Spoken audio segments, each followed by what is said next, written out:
I stood on the platform, the cold biting through my thin coat. As the train's whistle faded into the Christmas Eve snow, my breath hung in the air, a fleeting cloud of warmth in a world that had turned frigid. My children, three grown children, had promised to meet me here, at this small-town station, to bring me home for the holidays.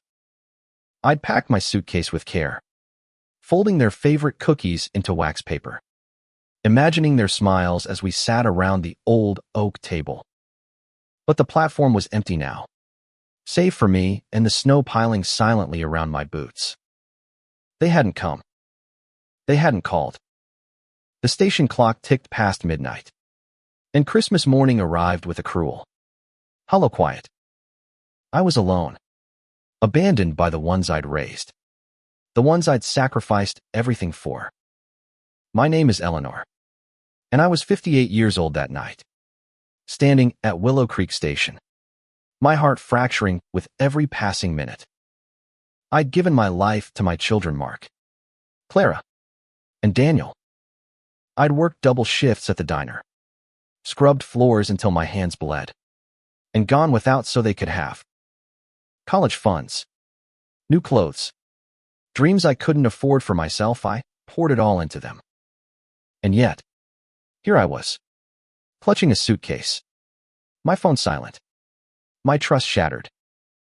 The betrayal wasn't just in their absence. It was in the deliberate choice to leave me here, knowing I had nowhere else to go. I learned later they'd planned it. A cold agreement to cut me out, to leave me stranded as punishment for some imagined slight. They thought I was weak, a relic they could discard. They were wrong. I didn't cry that night. Something harder took root instead, a seed of resolve buried deep in the frost of my heart. I dragged my suitcase to the ticket booth, bought a one-way fare to the city with the last of my cash, and boarded the next train. As the carriage rattled through the dark, I made a vow they would pay for this, not in tears or screams, but in the currency they valued most: money, status, security. I'd built them up once. Now, I'd teach them what it meant to fall. The city was a beast of glass and steel, indifferent to my small-town grief. I found a cheap motel, the kind with flickering neon signs and stains on the carpet, and spent the next week piecing together a plan. I wasn't educated like my children, with their degrees and corner offices, but I had something they lacked: patience, cunning, and a mother's intimate knowledge of their flaws. Mark, the eldest, was a stockbroker, obsessed with wealth but reckless with his investments. Clara, my middle child, ran a boutique PR firm, her success built on charm and lies. Daniel, the youngest, was a tech startup founder, brilliant but arrogant, skating on the edge of fraud. They'd all climbed high, but their foundations were fragile, and I knew exactly where to push. I started with research. I spent hours in the public library, teaching myself about finance, corporate law, and the digital trails people leave. I read about shell companies, insider trading, and the quiet ways to unravel someone's life.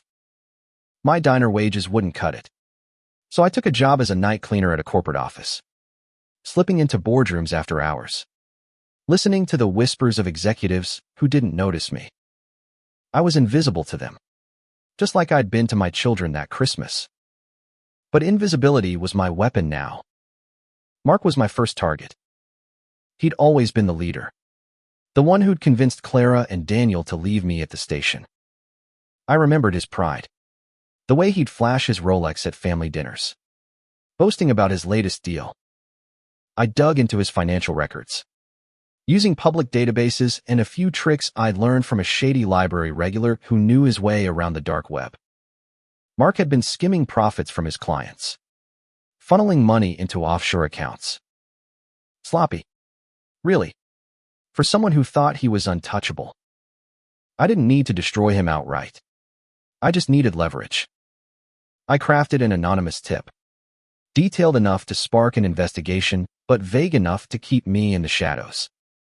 I sent it to the SEC. Attaching copies of transactions, I'd found nothing traceable to me. Of course. Then I waited. Weeks later, the news broke. Mark's firm was under scrutiny. His accounts frozen. His reputation teetering.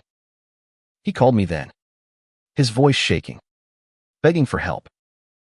"Mom, I don't know who did this," he said, and I let him talk. Let him think I was still the soft, forgiving mother he'd known. But I wasn't. Not anymore. Clara was next. Her PR firm thrived on secrets, on spinning lies into gold. I knew her weakness. Her clients trusted her implicitly, but her employees didn't. She treated them like pawns. And I'd heard enough of their complaints at holiday gatherings to know they'd jump at a chance to betray her. I posed as a disgruntled client online, stirring up murmurs about her firm's shady practices.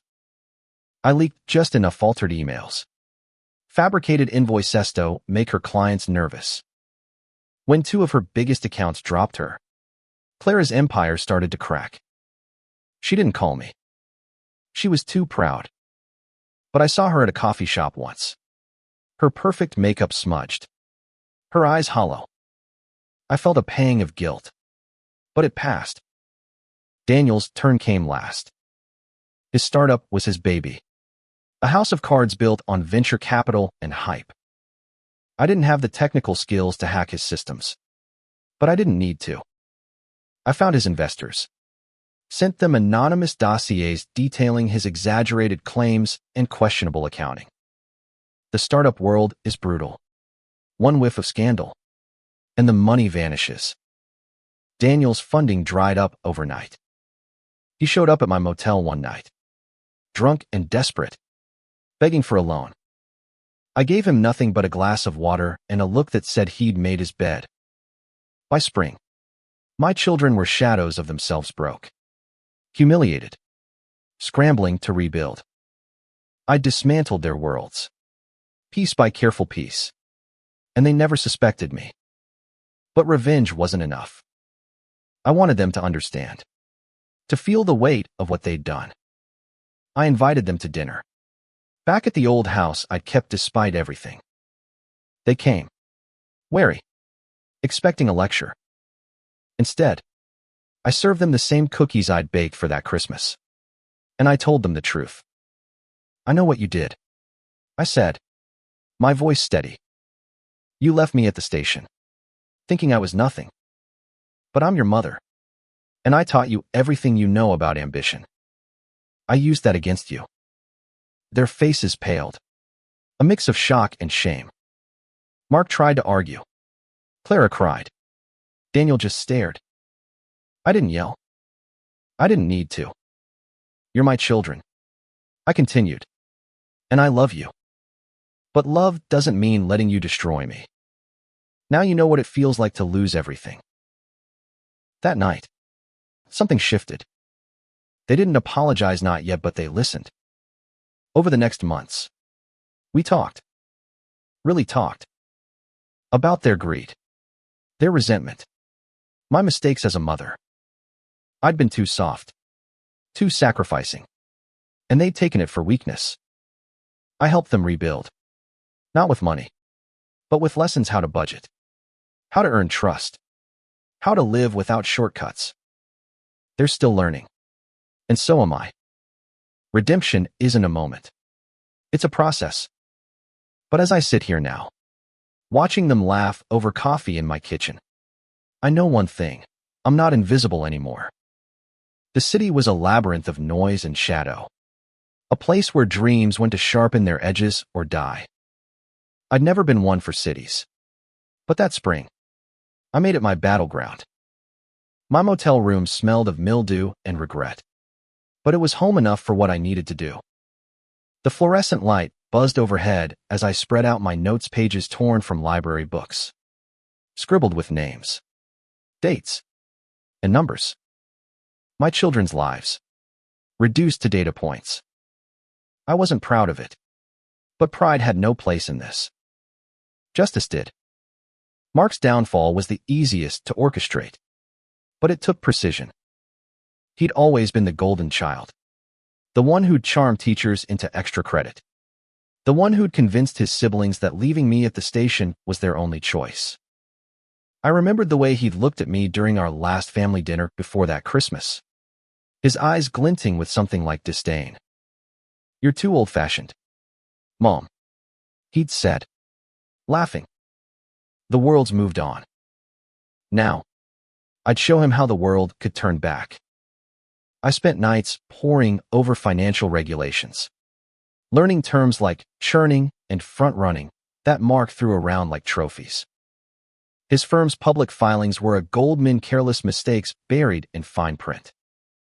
He'd been siphoning client funds into a shell company, thinking no one would notice. I noticed. I used a burner email, one I'd set up at a library computer, to send my tip to the SEC. I didn't sign my name. Didn't need to. The numbers spoke for themselves. I mailed a copy to a financial journalist, too, just to fan the flames. When the news hit, I watched it unfold from a diner TV, sipping coffee that tasted like ash. Prominent broker under investigation. The headline read, Mark's face plastered across the screen, his usual smirk gone. I felt a twist in my chest, not joy. Not exactly, but a grim satisfaction. He called me a week later, his voice raw, like he hadn't slept. "Mom, I'm in trouble," he said. "I don't know who's doing this to me." I listened, murmured sympathies, told him to stay strong. He didn't suspect me. How could he?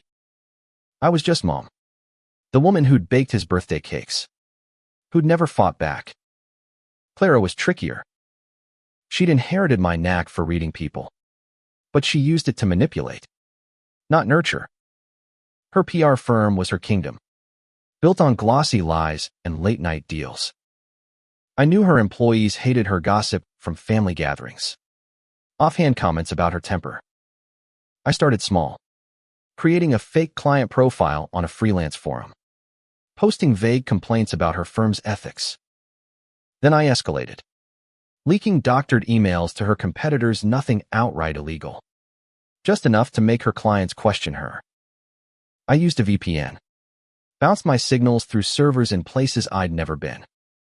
Her biggest client, a luxury brand, dropped her first, then another. I saw the fallout on her social media, where she tried to spin it with her usual flair, but the cracks were showing. I ran into her once, by chance, at a downtown cafe. She was on her phone, arguing. Her mascara streaked. Our eyes met, and for a moment, I thought she'd recognize the fire in me. But she just nodded, distracted, and turned away. I wanted to grab her, to scream that this was her doing. Her betrayal reflected back. Instead, I paid for my coffee and left. Daniel's startup was a house of mirrors, all flash and no substance.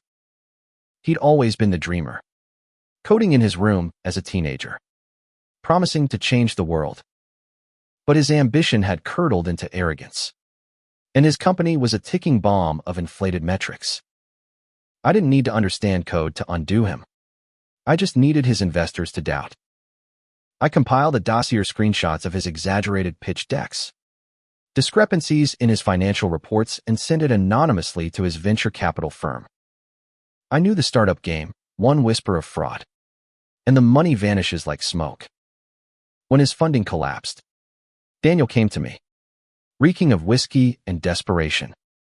"Mom, I need a loan," he slurred, standing in my motel doorway. I saw the boy I'd raised, the one who'd hugged me after his first coding competition. But I also saw the man who'd left me in the snow. I gave him water, sat him down, and said nothing about my role in his ruin. He cried, and I let him. But I didn't soften. Not yet. By summer, my children were unraveling, their lives frayed at the edges. I'd expected to feel triumphant. But instead, there was a hollowness. Revenge was a cold meal, satisfying only until you swallowed. I started to wonder what came next. Whether tearing them down was enough. They were still my children. After all, their faces etched with my own. I began to see their flaws as mirrors of my blind devotion. My failure to teach them accountability. Maybe this wasn't just about justice. Maybe it was about redemption. For all of us. I invited them to dinner. Back at the old house. It was a risk, bringing them together. But I needed them to face me. To face themselves. I cooked their favorite roast chicken, mashed potatoes, those Christmas cookies. They arrived separately, each looking like they'd aged a decade in months. Mark's suit was rumpled, Clara's smile forced, Daniel's eyes red-rimmed.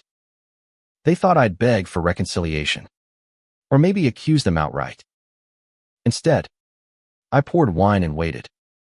"I know what you did," I said finally, my voice calm but unyielding.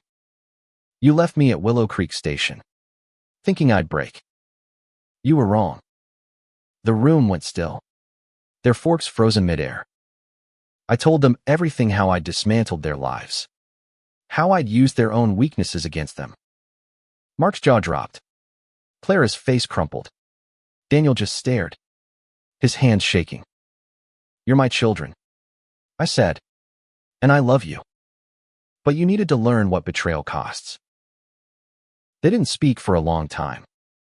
The silence was heavy, but it wasn't empty. It was the weight of truth settling in. The first step towards something new. I didn't know if they'd forgive me, or if I'd fully forgive them. But as we sat there, the table between us, I felt the faintest stir of hope. Maybe we could rebuild. Not as we were, but as something stronger.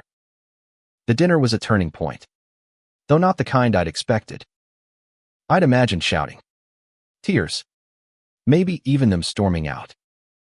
Instead, my children sat there, stunned into silence, their faces a gallery of guilt and disbelief.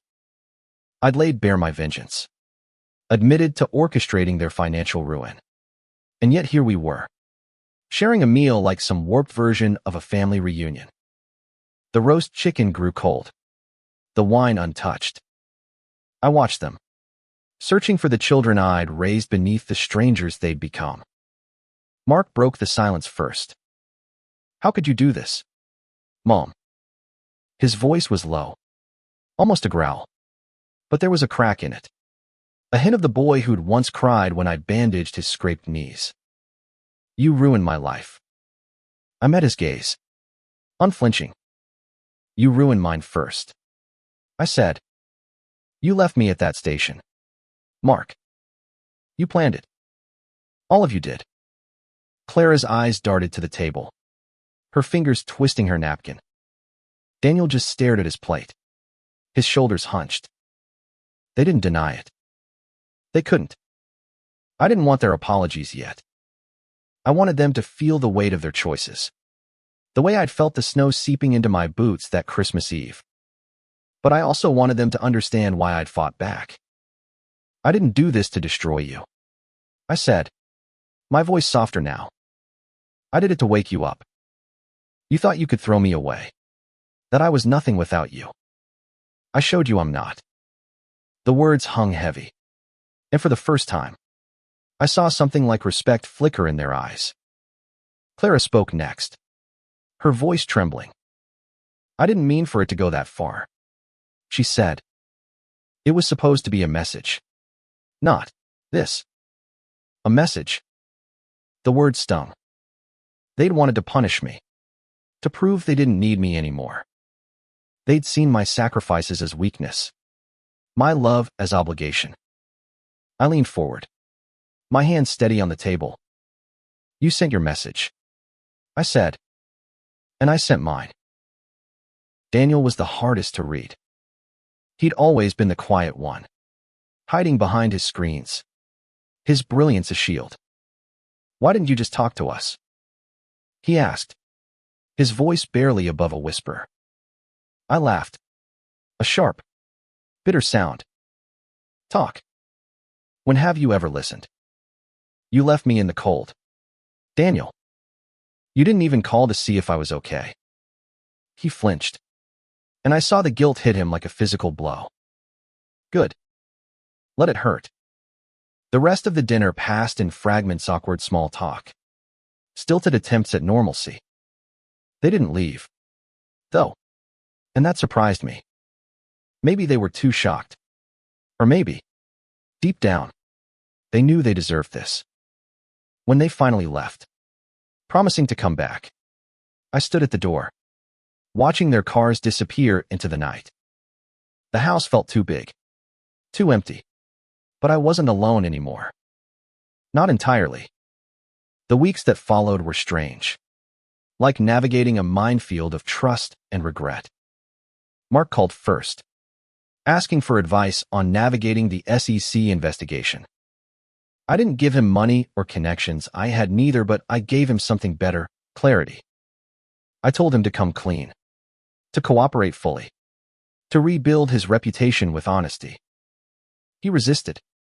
Of course. His pride, a stubborn thing. But I saw him start to listen. Clara was slower to reach out. She'd always been the most independent, the one who'd roll her eyes when I tried to teach her anything. But her firm was bleeding clients, and she was desperate.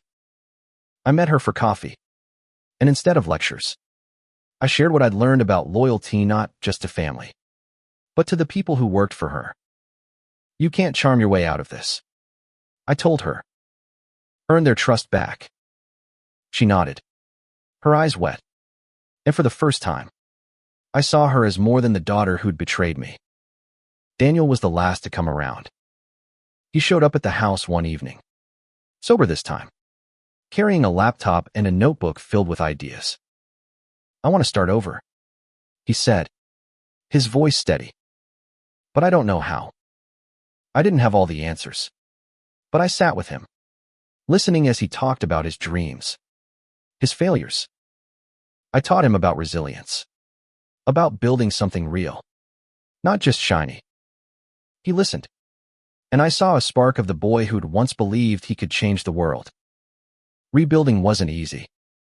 There were days when I wanted to walk away, to let them drown in their own mistakes.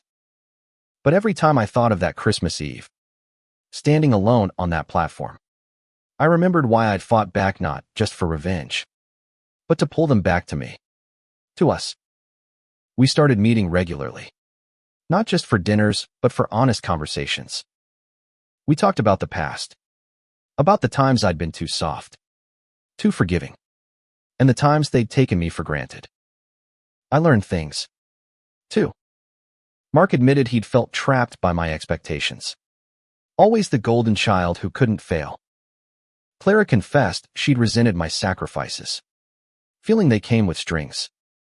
Daniel said he'd left me at the station because he was angry at me, at himself, at a world that demanded too much. Their words hurt, but they also healed, peeling back layers of misunderstanding we'd all ignored for too long. By fall, things were different. Not perfect, but different. Mark's investigation was ongoing, but he'd started a small consulting business, focusing on transparency. Clara was rebuilding her firm, one client at a time, treating her employees like partners. Daniel had a new project, a modest app with no flashy promises, just honest work. They were learning, and so was I. I'd spent years defining myself through them, losing myself in their needs. Now, I was finding Eleanor again, the woman who could love fiercely, fight fiercely, and forgive without forgetting. One evening, as we sat in the kitchen, the same oak table where I'd once imagined our perfect Christmas, Clara reached for my hand. "I'm sorry, Mom," she said, her voice breaking. Mark and Daniel echoed her, their apologies quiet but real. I didn't say it was okay. It wasn't. But I squeezed her hand, and we sat there, the four of us, Not whole, but mending. The cookies were gone. The wine was warm. But the silence was softer now, filled with something like hope. Hope is a fragile thing, like a snowflake that melts the moment you touch it. I held on to it anyway. That autumn, as my children and I tried to stitch our family back together. The kitchen table became our battleground, not for fighting anymore, but for facing truths we'd all avoided. I'd spent so long being their mother, cooking, cleaning, sacrificing, that I'd forgotten how to be their equal. Someone with her own needs, her own fire. They'd forgotten, too, seeing me as a fixture, not a person. Now, we were learning to see each other clearly, and it was as painful as it was necessary. Mark was the first to show real change. He'd always been the leader, the one who set the tone for Clara and Daniel. So his shift mattered. He stopped hiding behind his charm, started talking about his mistakes, not just the SEC mess, but the way he'd treated me, the way he'd pushed his siblings to abandon me that Christmas. I thought I was protecting us, he said one night, his voice rough. From what? I don't even know anymore. I didn't let him off the hook. You weren't protecting, I said. You were punishing. He nodded. And for the first time, I saw him take responsibility. Not just for me, but for himself. Clara's journey was messy. She'd built her life on appearances, and peeling that away left her raw. She came to me one afternoon, her usual confidence gone, asking how to fix her firm. I didn't have business degrees like she did, but I knew people. Stop performing, I told her. Your employees aren't your audience. They're your team. She listened, and over weeks, I saw her change small things, like thanking her assistant, staying late to help with a project. She started calling me, not for advice, but just to talk about her fears, her hopes. It was tentative, but it was real. Daniel was the slowest, his pride a stubborn knot. He'd lost the most, his startup dreams crumbling into nothing. But he kept coming back to the house, bringing new ideas, sketches of apps that didn't promise the moon. One night, he showed me a prototype, a simple tool for budgeting. It's not flashy, he said, almost embarrassed. It's honest. I smiled, and for a moment, I saw the boy who'd built a robot from scrap parts. Not for glory, but for joy. I told him to keep going, to build something that lasted.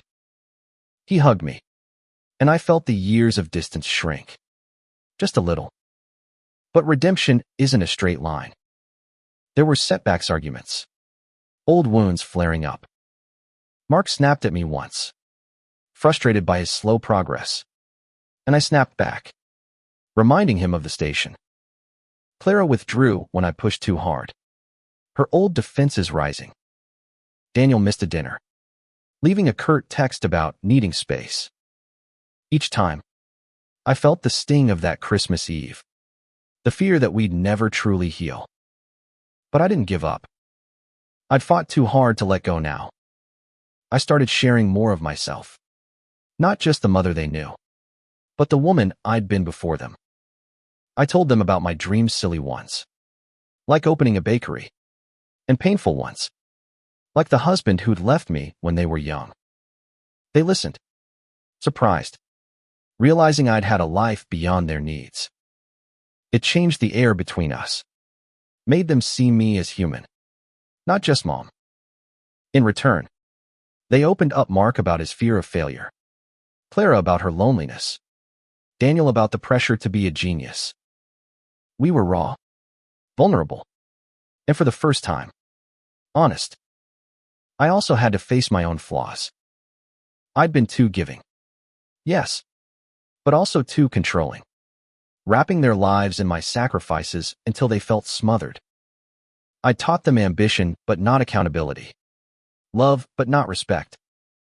That Christmas, they'd lashed out, but I'd set the stage. In a way, Admitting that hurt, but it was freeing. 2. I wasn't just the victim. I was part of the story, and I could change it. By winter, we were finding a rhythm. We spent Christmas together, not at the station, but at home, around that oak table.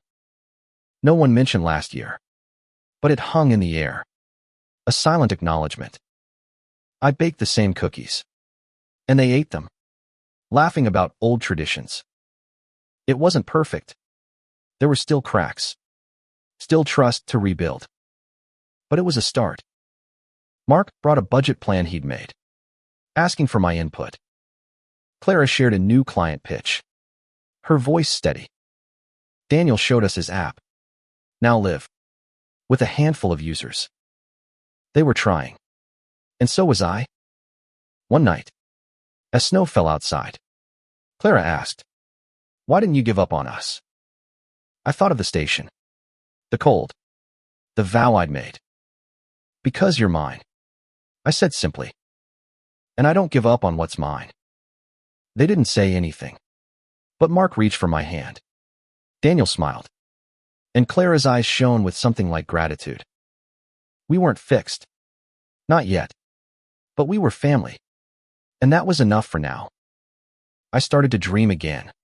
Not just for them, but for me. I enrolled in a night class at the community college, learning about small business management. Maybe that bakery wasn't so silly after all. My children noticed, teasing me gently, but I saw pride in their eyes. They were learning to see me, not as the mother who'd fallen, but as the woman who'd risen. And I was learning to see them, not as the children who'd betrayed me, but as adults who could grow, who could change. As the new year approached, I looked at the table, at the empty plates and the half-eaten cookies, and felt a warmth I hadn't known in years. We'd been through fire, all of us, but we'd come out stronger, not perfect, but stronger. The station was still there, in my memory, but it wasn't the end of our story. It was the beginning.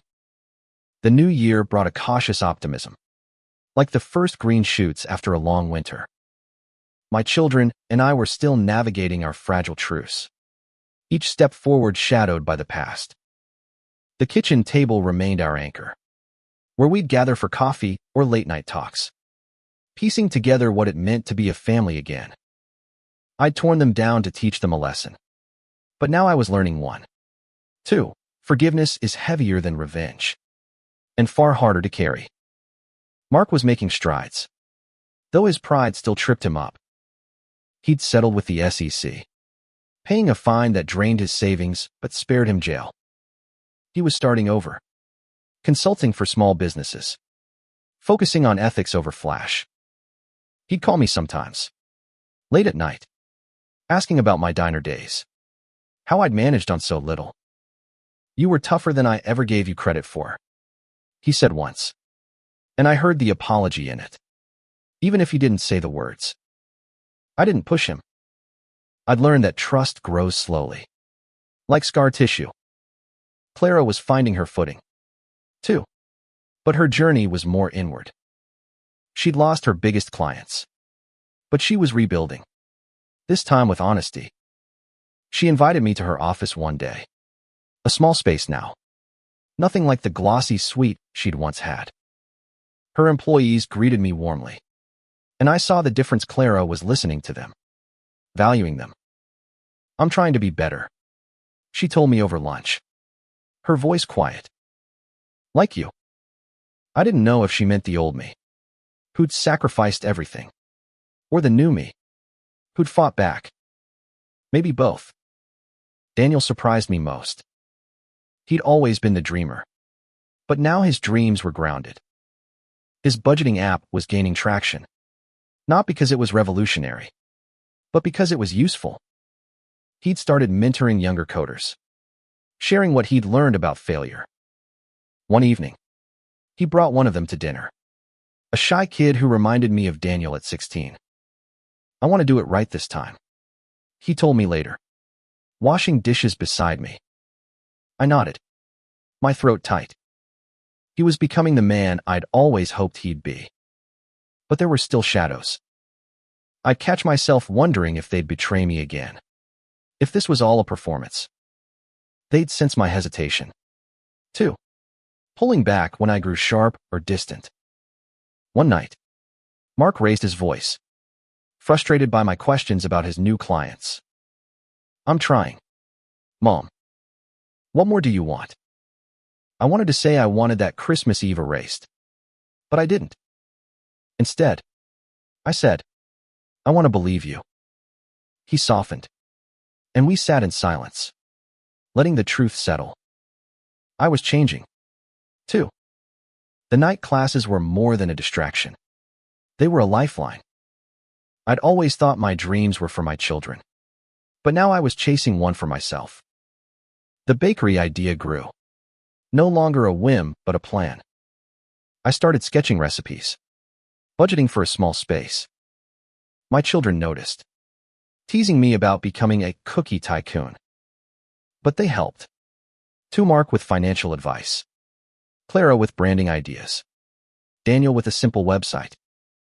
It felt strange, them supporting me, but it was a good strange. We talked more about that Christmas, peeling back the layers. They admitted they'd been angry at my sacrifices, which felt like a leash. Angry at each other for going along with Mark's plan. Angry at themselves for not stopping it. "We thought you'd always be there," Clara said once, her voice breaking. No matter what we did. I wanted to rage, to remind them of the snow, the silence. But I didn't. I just listened, letting their words fill the gaps in my heart. My own guilt surfaced, too. I'd been so focused on their betrayal that I hadn't seen my role in it. I'd raised them to be ambitious, but I hadn't taught them gratitude. I'd given too much, expecting love in return, not realizing it bred resentment. Admitting that was like swallowing glass. But it freed me. I wasn't just the wronged mother. I was a woman who'd made mistakes, who could learn from them. One snowy evening, as we sat around the table, Daniel brought up the station. "I keep seeing you there," he said, his voice low. "Alone. I can't shake it." Mark and Clara nodded, their faces tight. I took a breath, steadying myself. "I was alone," I said. "But I'm not now. And neither are you." It wasn't forgiveness. Not fully. But it was close. We sat there, the snow falling outside, the kitchen warm with the smell of coffee and cookies. I started visiting the station sometimes. Not to dwell, but to reclaim it.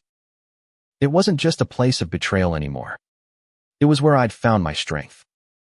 One day, I brought my children there, unannounced. They hesitated, but they followed me onto the platform. The snow was light, the air crisp. "This is where it started," I said, my voice steady. "But it's not where it ends." They didn't speak, but they stood close, their breath visible in the cold. We were a family, broken but rebuilding, and that was enough. As spring approached, I felt a shift. My bakery plans were taking shoppy small space downtown, a loan I'd secured with Mark's help. Clara designed a logo, simple but elegant. Daniel built a website that made me smile every time I saw it. They were proud of me, and I was proud of them not for what they'd achieved, but for who they were becoming. We were learning to love each other, not as we'd been, but as we were now, flawed, human, trying. Spring came with a softness that felt like forgiveness, though I wasn't sure who was forgiving whom. The air was warm, the trees budding, and my children and I were finding a new rhythm. We weren't the family we'd been before that Christmas Eve, nor did I want us to be. We were something else now, scarred. Yes, but stronger for it. The kitchen table was still our gathering place, but the conversations were different, less guarded, more real. We were learning to be honest, Not just with each other, but with ourselves. Mark was rebuilding, slowly but steadily. His consulting business was small, but it was honest, and that mattered more than he'd ever admit. He'd started volunteering at a community center, teaching financial literacy to kids who reminded him of himself ambitious. A little reckless. I want them to learn what I didn't, he told me one night, his voice quiet but firm. I saw the change in him, not just in his work, but in the way he listened. The way he asked about my bakery plans without a hint of condescension. He was becoming someone I could respect, not just love. Clara's transformation was quieter, more internal. She'd always been the performer, but now she was shedding that mask. Her firm was growing again, not with the flash of before, but with a steadiness that felt sustainable. She'd started therapy, something she'd once mocked, and it was helping her untangle the knots of her pride and insecurity. I used to think I had to be perfect, she confessed over coffee one morning. I got that from you. You know. I winced, but she smiled, squeezing my hand. It's okay, Mom. I'm learning. So was I? Daniel was the surprise. His app was modest, but gaining users. And he'd found a purpose in mentoring others. He'd started a coding club for teens, spending weekends teaching them what he'd learned the hard way. I want to give them what you gave me, he said, his eyes bright. A chance. I felt a warmth I hadn't in years. Not since he was a boy, showing me his first program. He was still my dreamer. But now his dreams had roots. There were still rough days. Trust is a delicate thing, and ours was far from solid. Mark would get defensive when I asked about his progress. Clara would withdraw if I pushed too hard. And Daniel sometimes forgot to call, lost in his work. I wasn't perfect either. I'd snap when old hurts resurfaced, or retreat into silence when I doubted them. But we kept coming back to the table, kept talking, kept trying. That was what mattered. My bakery was becoming real, too. I'd signed a lease for a small storefront. Nothing fancy, just a place to start. Mark helped me crunch the numbers, making sure I wouldn't overextend. Clara designed flyers, her flair for aesthetics shining through. Daniel built an online ordering system, simple but functional. They were investing in me, not with money, but with time, with care. It felt like a gift, one I hadn't expected. We talked more about the past, not just that Christmas, but the years before. They opened up about their father's absence, how it had shaped them, how my sacrifices had felt like pressure rather than love. We didn't know how to tell you, Mark said one night, his voice heavy. You were always so strong. We thought you didn't need us. I wanted to laugh, to cry, to tell them how wrong they were. Instead, I said, I needed you. I still do. It was the truth, raw and unfiltered, and it changed something between us. I started to let go of the station, not as a memory, but as a weight. I'd visit it sometimes, standing on the platform, letting the wind carry away the hurt.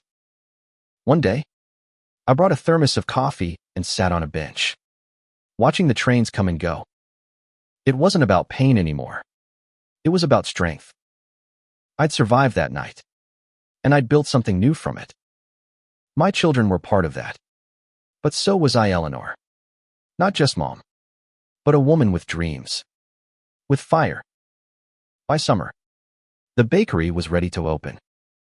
I named it Willows, after the station, a quiet nod to where this all began.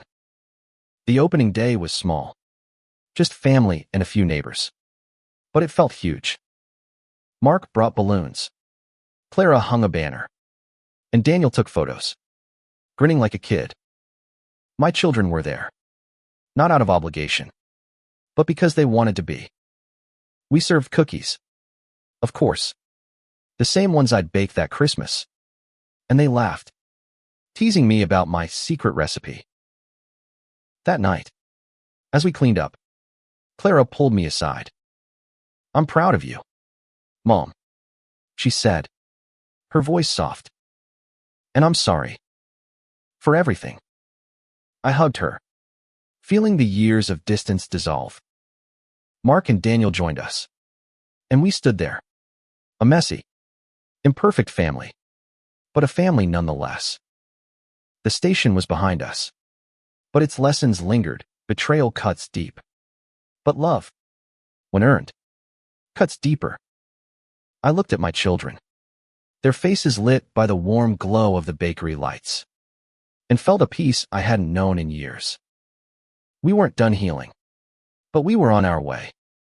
And for the first time, I believed we'd make it. Willow's opened to a quiet hum of customers, locals mostly, drawn by the smell of fresh bread and the promise of something new. The bakery was small, with mismatched tables and a counter I'd painted myself. But it was mine. Every morning, I'd wake before dawn, kneading dough, feeling the rhythm of my hands against the flour-dusted wood. It was more than a business. It was a reclamation, a piece of myself I'd lost in the years of giving everything to my children. They saw it, too, and their pride in me was a warmth I hadn't expected. Mark was a regular, stopping by with his laptop to work, sipping coffee while he chatted with customers.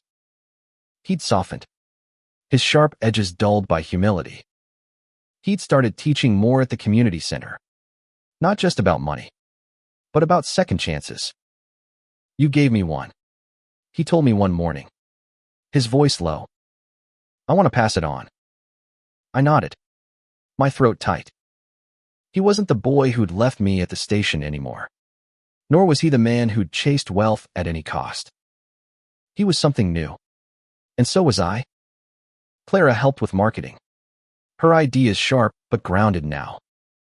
She'd redesigned the bakery's logo, a simple willow tree that felt like a promise. She'd also started writing again, not press releases, but personal essays, raw and honest, about failure and growth. "You inspired me," she said one day, handing me a draft. I read it, tears pricking my eyes, seeing our story through her words, her guilt, her love, her journey back to me. I hugged her, and for the first time, I felt like we were equals, not just mother and daughter. Daniel was the busiest, his app gaining traction, his coding club growing. He'd bring his mints to the bakery, filling the tables with laptops and laughter. "This place feels like home," he said once. And I saw the boy who'd built robots in my garage, now a man building a legacy of his own. He'd started calling me daily, just to check in. And those calls were a lifeline, a reminder that we were connected, not by obligation, but by choice. There were still challenges. Trust is a house built brick by brick, and sometimes a storm would shake it. Mark and Clara argued one night, old sibling rivalries flaring, and I had to step in, not as their mother, but as a mediator. "You're not kids anymore," I said, my voice firm. "Work it out." They did, grudgingly, and I saw the effort it took. Daniel withdrew sometimes, overwhelmed by his new responsibilities, and I'd find him at the station, staring at the tracks. "It's where I lost you," he said once. I took his hand. "You didn't lose me. I'm right here." My own doubts lingered, too. I'd wake some nights, the memory of that Christmas Eve sharp as a blade, wondering if they'd hurt me again. But I'd look at the bakery, at the life I was building, and remind myself I wasn't that woman anymore. I'd fought back, not just against them, but against my own fears. I was stronger now, and they were, too. We were learning to love each other, not perfectly, but honestly. The bakery became a community hub, a place where people lingered, sharing stories over coffee and cookies. I started hosting baking classes, teaching kids and retirees how to make bread, how to find joy in simple things. My children joined sometimes. Mark kneading dough with surprising skill. Clara laughing as flour dusted her hair. Daniel sneaking extra cookies. It was a new kind of family, not bound by blood alone, but by shared effort, shared dreams. One evening, as we closed up, Mark brought up the station. I still feel it, he said, his voice heavy. What we did. Clara and Daniel nodded, their faces tight. I took a breath, steadying myself. I feel it, too, I said. But it's not who we are anymore. They looked at me, and I saw the weight lift. Just a little. We weren't erasing the past, but we were building over it, layering new memories on old wounds. I started writing, too. Not essays like Clara, but a journal, a record of this journey. I wrote about the station, about the revenge, about the redemption. It was for me, but also for them. A way to show them who I was, who I'd become. One day, I shared a page with them, about the night I'd stood alone, the vow I'd made. They read it in silence, tears in their eyes. We're sorry, Daniel said. And this time, I believed them. As fall approached, I felt a shift, not just in us, but in the world we'd built. The bakery was thriving, not with wealth, but with meaning. My children were finding their way, not as my shadows, but as individuals I could admire. We were a family, not the one I'd imagined that Christmas, but one forged in fire, stronger for it. I looked at them, laughing over coffee, and knew we'd made it not to perfection, but to something real. Fall settled over Willows like a warm blanket, the air thick with the scent of cinnamon and fresh bread.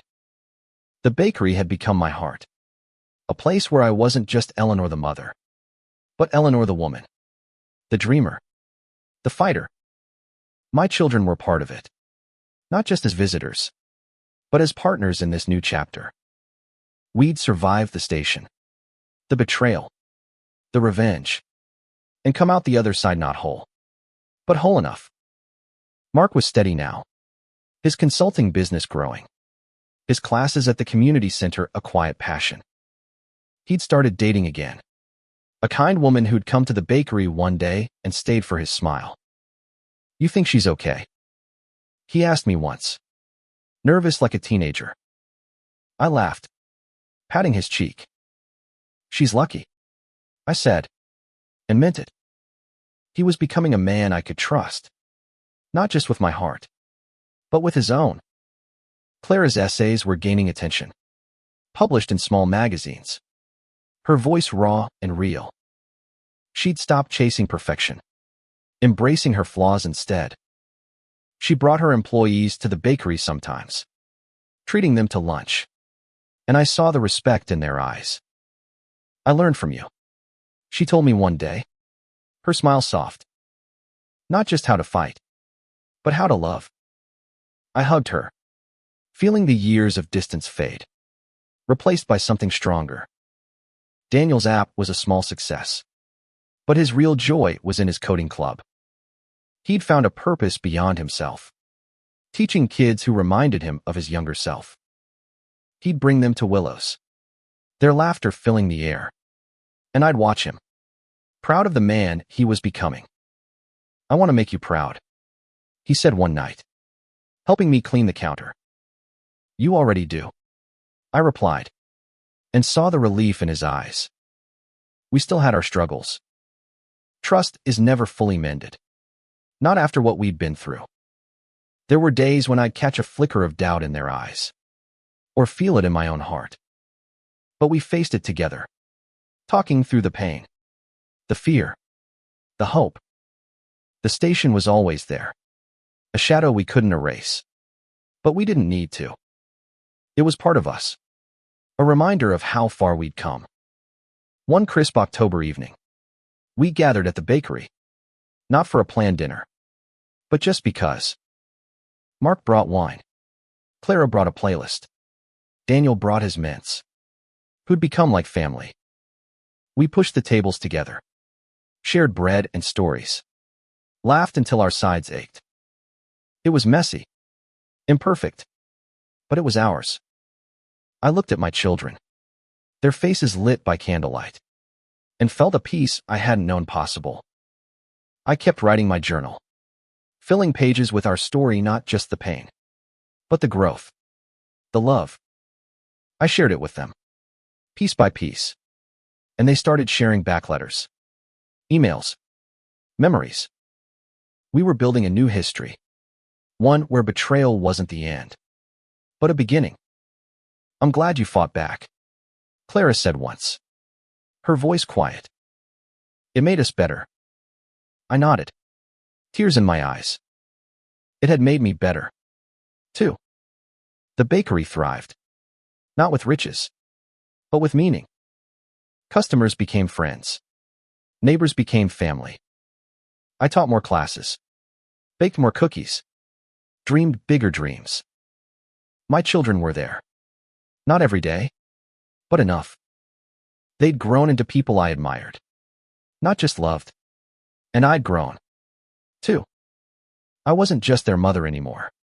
I was Eleanor, with a life of my own, a fire that wouldn't dim. On Christmas Eve, we went to the station together, not to dwell, but to close a chapter. The platform was quiet, the snow soft under our feet. We stood there, the four of us, no words needed. I felt their hands and mine marked steady. Clara's warm, Daniel's gentle and new shoe. I knew then we'd made it through the worst. Not unscathed, but stronger. Merry Christmas, I whispered, and they echoed it back, their voices blending with the wind. As we walked back to the car, I looked at the station, its lights glowing faintly. It wasn't a place of pain anymore. It was a place of power, where I'd found myself again. My children had left me there, but they'd also brought me back to them, to myself. We drove home, the night clear and bright, and I knew, whatever came next, we'd face it together. Not as the family we were, but as the family we'd become.